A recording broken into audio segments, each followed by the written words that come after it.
That morning, the sunlight of Atlanta streamed through the windows of classroom 207, casting a golden glow on the tile floor, where Ruth Elkins, a black janitor in her 50s, quietly swept.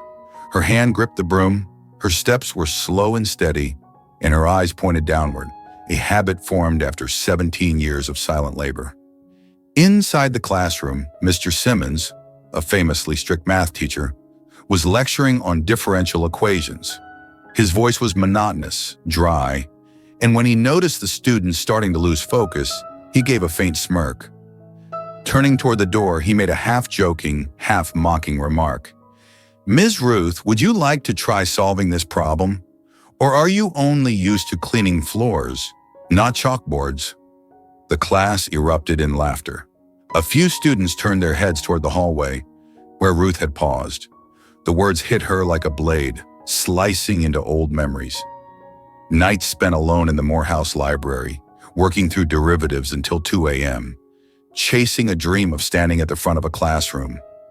But it was that same woman, Ruth Elkins, who on that very morning left the entire Brookhaven school in stunned silence, with a single piece of white chalk, the hardest differential equation on the board, solved flawlessly, step by step, by a mind no one expected to be hiding behind those tired eyes and calloused hands. If you've ever believed that greatness only belongs in lecture halls or on grand stages, wait until you hear the rest of this story.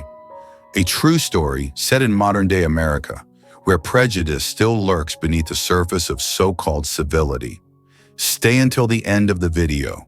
And don't forget to subscribe and share this story, because somewhere in the city you live, there might be a Ms. Ruth too. Someone the world passes by, except for compassion and understanding. Let me know if you'd like a shortened version for subtitles or a voiceover. The late autumn sunlight, pale and gentle, slipped through the misty glass windows, casting a faint glow along the second-floor hallway of Brookhaven High School, where every tile was familiar with the quiet footsteps of Ms. Ruth Elkins.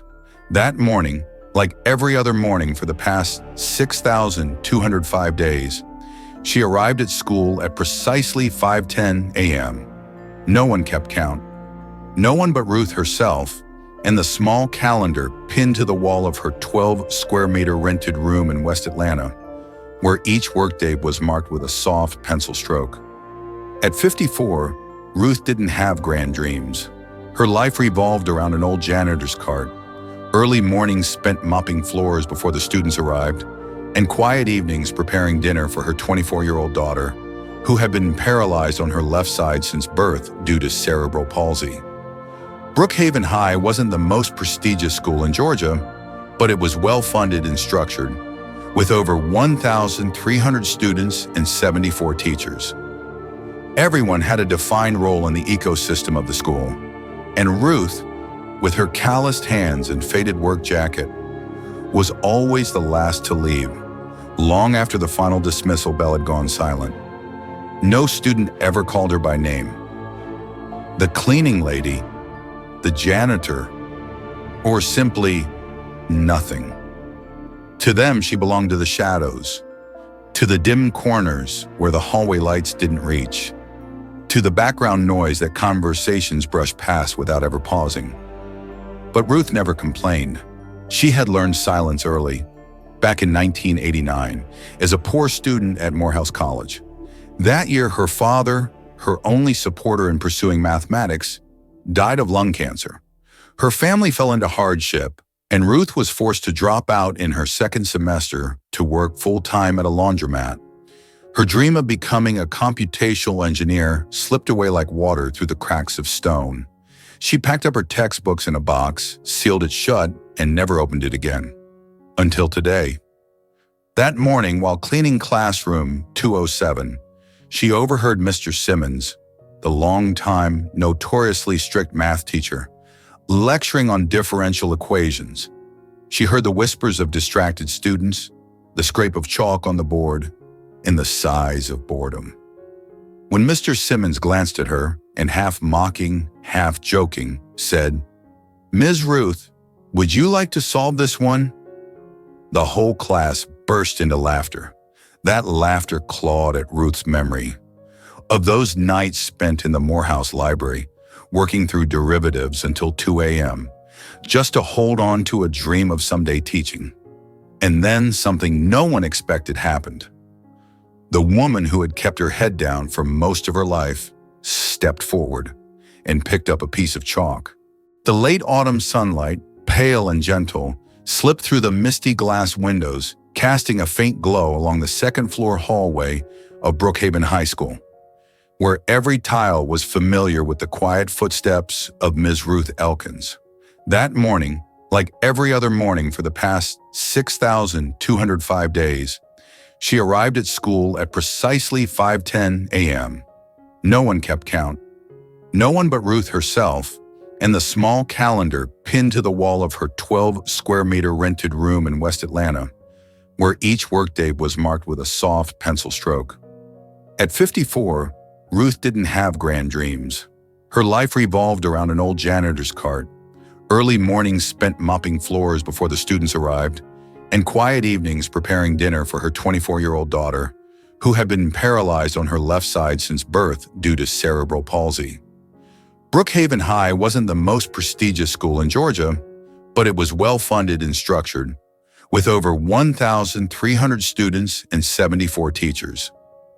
Everyone had a defined role in the ecosystem of the school, and Ruth, with her calloused hands and faded work jacket, was always the last to leave, long after the final dismissal bell had gone silent. No student ever called her by name. The cleaning lady, the janitor, or simply nothing.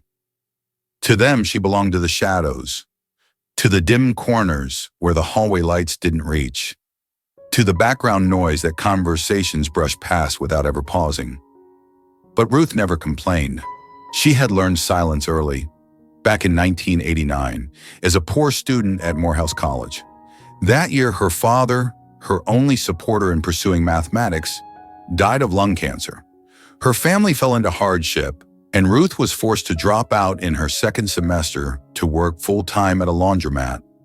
Her dream of becoming a computational engineer slipped away like water through the cracks of stone. She packed up her textbooks in a box, sealed it shut, and never opened it again. Until today. That morning, while cleaning classroom 207, she overheard Mr. Simmons, the long-time, notoriously strict math teacher, lecturing on differential equations. She heard the whispers of distracted students, the scrape of chalk on the board, and the sighs of boredom. When Mr. Simmons glanced at her and half mocking, half joking, said, "Ms. Ruth, would you like to solve this one?" The whole class burst into laughter. That laughter clawed at Ruth's memory of those nights spent in the Morehouse Library, working through derivatives until 2 a.m., just to hold on to a dream of someday teaching. And then something no one expected happened. The woman who had kept her head down for most of her life stepped forward and picked up a piece of chalk. The air inside classroom 207 of Brookhaven High School, on a quiet Monday morning in November, had grown thick, as if something invisible had just fallen into the room. Outside, the Atlanta sky was gray and still, the morning fog not yet lifted. Inside, every gaze was locked on the woman who just minutes ago had been dusting the floor beneath the chalkboard. The woman everyone knew only as the janitor, but whose name no one had ever asked. Her name was Ms. Ruth Elkins, 54 years old, single mother, longtime custodian of the school, and a quiet presence in its halls for 17 years. Ruth stepped onto the platform slowly, her right hand holding a piece of white chalk, her left hand slightly trembling from age and years of scrubbing. On the board was a second-order differential equation, a complex system of derivatives and integrals. The same problem Mr. Simmons had reserved for a select group of Ivy League scholarship hopefuls. Only moments earlier, he had tossed out a half-joking, half-mocking remark. "Ms. Ruth, you think you can solve this? Or are you only good with a mop?" The class had erupted in laughter. Jasmine, top of the math class, even clapped like she was watching a comedy sketch. But that laughter died slowly and completely the moment Ruth began to write. The first stroke was a derivative transformation, smooth and confident. The second was a substitution, precise without hesitation. Then came the rest: boundary conditions, auxiliary equations, eigenvalue analysis. Concepts that even the best students had struggled with now flowed from Ruth's hand like a classical symphony. Coherent, elegant, and not a single misstep. 4 minutes. Exactly 4 minutes. And the board was full. Every line purposeful, every step accounted for. Ruth placed the chalk down as gently as laying a kiss upon a memory and turned back toward her cleaning cart as if nothing remarkable had just happened. The classroom was swallowed by silence. Even Mr. Simmons, unknown for his command of the room, stood frozen, lips tight, hands clasped awkwardly in front of him. In that moment, the entire room was overcome by a new awareness. They had just witnessed something unbelievable, something that shattered the boundary between job titles and intellect, between prejudice and undeniable truth. Jasmine slowly took out her phone and recorded the board. She didn't say a word, just typed one sentence.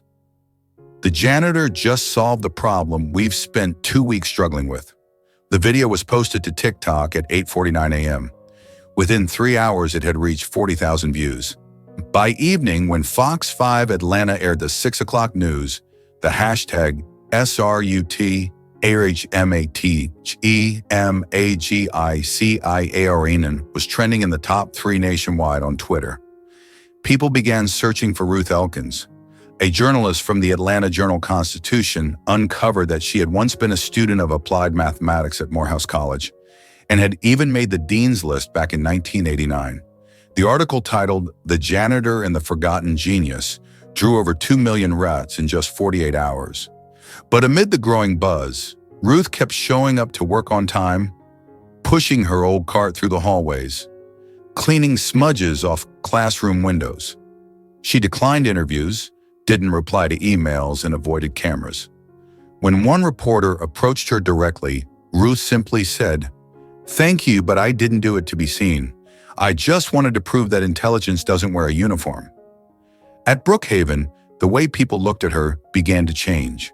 Students who had never even acknowledged her now greeted her with bright smiles and said, "Good morning, Ms. Ruth." A young math teacher, Ms. Lane, quietly wrote to the principal requesting permission to invite Ruth as a mentor for struggling students. For the first time in school history, a custodian was being considered as an academic mentor.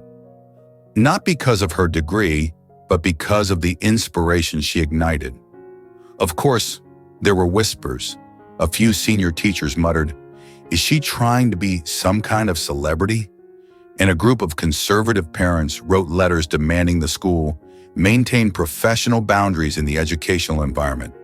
But once light has entered a dark room, it's not so easily extinguished. That Friday afternoon, right after the dismissal bell rang, a group of 10th to 12th graders gathered in the school library requesting a session called Talk with Ms. Ruth. They weren't looking for credentials or accolades. They just wanted to hear her story, to learn about her love of math and how someone could keep the fire of knowledge burning for over 30 years in a world that had chosen to forget her. When Ruth walked into the library, the room erupted in applause that lasted over 3 minutes. No one said a word. No one needed to. Because sometimes, silence is the only way the world knows how to bow before a truly extraordinary soul. The stunned silence that had filled classroom 207 that morning spread through the halls of Brookhaven High like a rising tide by lunchtime. A 38-second clip, filmed by a student named Marcus, captured the moment Ms. Ruth Elkins solved a complex differential equation on the board. It began to spread with dizzying speed. In the first 6 hours, the video surpassed 200,000 views. Within 24 hours, it hit 1 million. The hashtag #hidden mathematician started trending on TikTok, Instagram, and soon swept across Twitter. Beneath thousands of comments were messages filled with genuine admiration. A woman carrying wisdom society chose to overlook. I cried watching the video. Every stroke of chalk felt like an old wound healing. She doesn't need a podium, she is the classroom. But when light shines on what was once hidden, not everyone welcomes it. The next morning, tension filled the teacher's lounge. Mr. Gerald, a veteran math teacher, spoke with barely concealed frustration. If students start thinking anyone who mops a floor can teach math, where's the order in education? Some teachers stayed silent. A few nodded. Others just stared at the table. But the real friction came during that weekend's parent-teacher meeting. A group of about 12 parents submitted a formal petition to the school board, requesting clear boundaries on the influence of non-instructional staff and cautioning against viral moments overshadowing the role of certified educators. In sharp contrast, something unprecedented in Brookhaven's 58-year history occurred. The students called an emergency meeting with the school leadership.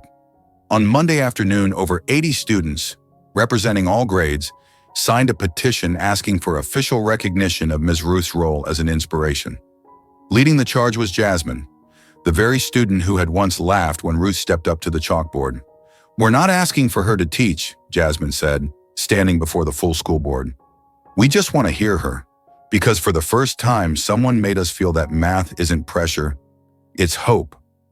Principal Davis, a calm, open-minded man of Latin descent, didn't respond immediately. He simply said, "I need some time, but maybe it's time we start listening to what we've long ignored." In the days that followed, the atmosphere on campus felt split in two. On one side, unwavering student support. "Good morning, Ms. Ruth," echoed in the halls. Thank you notes began showing up in the front office mailbox. Some students even drew caricatures of Ruth holding a broom and a piece of chalk, dubbing her the dual hero. One drawing, pinned to the library door, read, "We sweep away dust with a broom. She sweeps away prejudice with her mind." But suspicions still lingered on the other side. A physics teacher quietly moved her class out of the hallway Ruth typically cleaned. Another staff member sent an anonymous email to the local paper, warning that the school is glamorizing non-traditional career paths at the expense of teaching credibility. One morning, Ruth's janitorial cart was found pushed out of place, her cleaning supplies scattered. No one admitted to it. Still, Ruth didn't respond. She came in earlier, cleaned more thoroughly, and left as quietly as ever. But her eyes no longer looked down at the floor. As she passed each classroom, she smiled. And when students asked for help, she never refused. 5 minutes of explanation from her often did more than weeks of lessons from others. Maya, a 10th grade student once struggling with math, scored her first A on a midterm after just a few sessions with Ruth. In a handwritten essay, she wrote, "Ms. Ruth didn't just teach me how to solve derivatives. She taught me to believe I deserve to understand them." The story spilled beyond Brookhaven. A reporter from NPR Atlanta came to request an interview. At first, Ruth declined. But when she saw a group of students waiting outside the library holding handmade signs that read, "We believe in you, Ms. Ruth," she agreed. On one condition, "I'll speak, but not to talk about how smart I once was. I'll speak to say that everyone deserves to be heard." The segment, titled "A Voice from the Hallway," drew over 3 million plays on Spotify and Apple Podcasts in just 1 week. Brookhaven began to change, not because a math problem had been solved, but because a lesson had finally sunk in, that patience, kindness, and quiet intellect can break down even the oldest walls of prejudice. At the far end of the second-floor hallway, where the mop had long been a symbol of silence, a small plaque was installed on the wall. Here, on November 13th, 2023, a problem was solved and a world was opened. Students of Brookhaven. Fame reached Ruth Elkins faster than the 38-second video could spread across social media. But its consequences weighed just as heavily as the mop she had pushed down the second-floor hallway of Brookhaven for the past 17 years. When sudden spotlight finds a shadowed corner, it doesn't just bring applause and admiration. It also drags along the cold drafts of prejudice, envy, and whispered judgments, sharp as Atlanta's winter wind. Just 3 days after the video surpassed 2 million views, Ruth began receiving anonymous notes stuffed into the drawer of the front desk, the same one where she kept her old water bottle and red pens.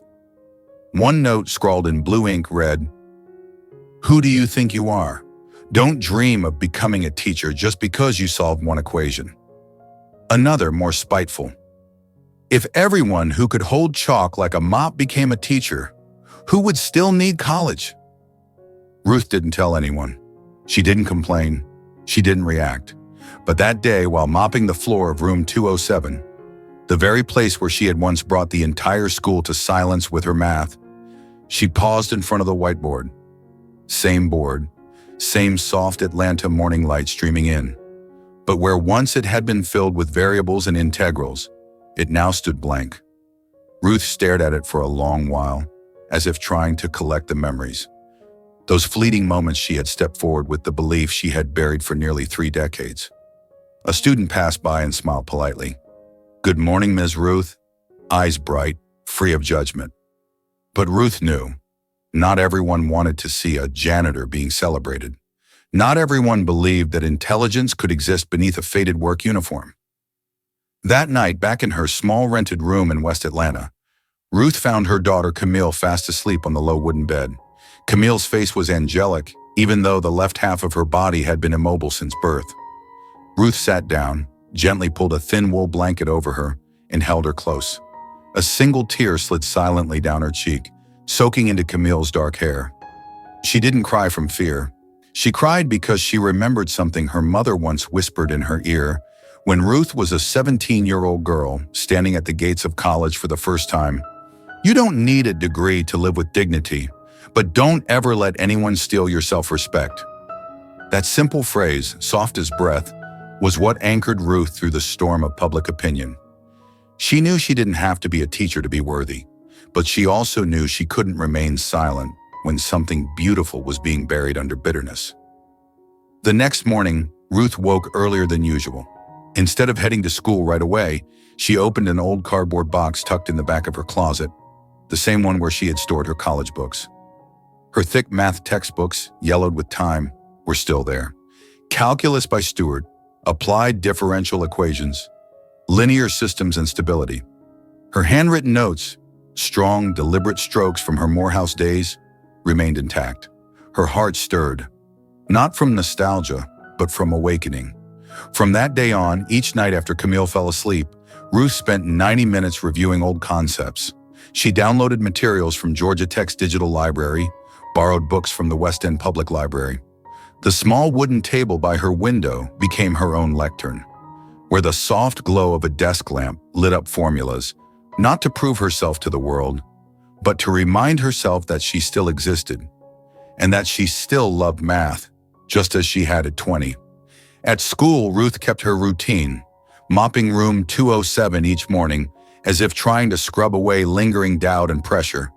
But slowly, quiet changes began to unfold. Jordan, an 11th grader, gifted her a pen with a note. "This is a mentor pen, from all of us to you." Maya, the same girl who once failed math, wrote a small letter. "If it weren't for you, I probably would have given up on this subject altogether." During lunch breaks, a group of students started gathering by the front office, sitting around Ms. Ruth to ask questions. No one organized it. No one told them to come.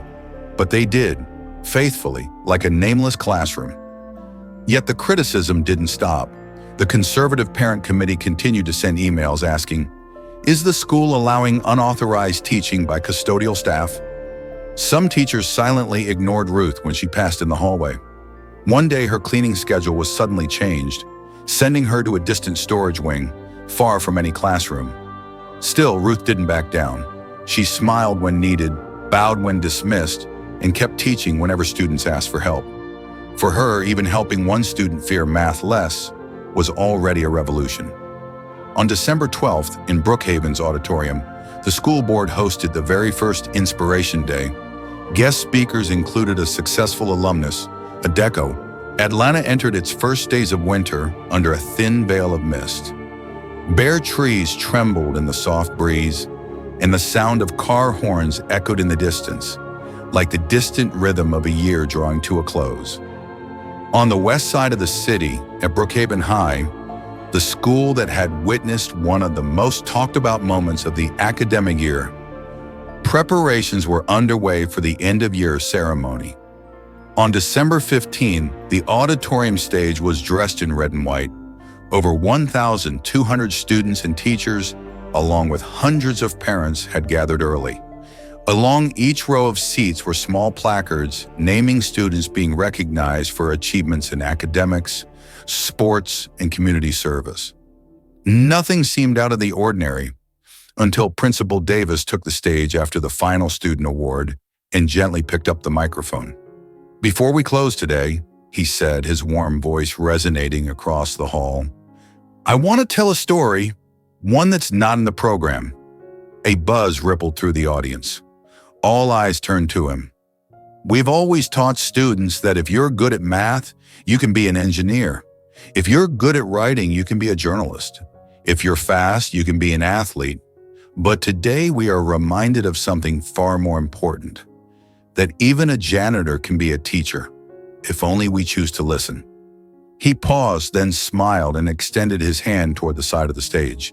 "Please welcome Ms. Ruth Elkins." For a second, the air in the auditorium froze, and then it erupted, not with polite applause, but with raw, instinctive clapping. Hundreds of students leapt to their feet. Some teachers quickly wiped tears from their eyes. In the parent section, a young mother hugged her child and whispered something the little one wouldn't yet understand. Ruth stepped out. She wasn't wearing her janitor uniform. Instead, she wore a deep brown sweater, a soft cream-colored scarf wrapped around her neck. Her eyes shimmered with surprise, but her steps were steady. She stopped center stage, facing a single microphone.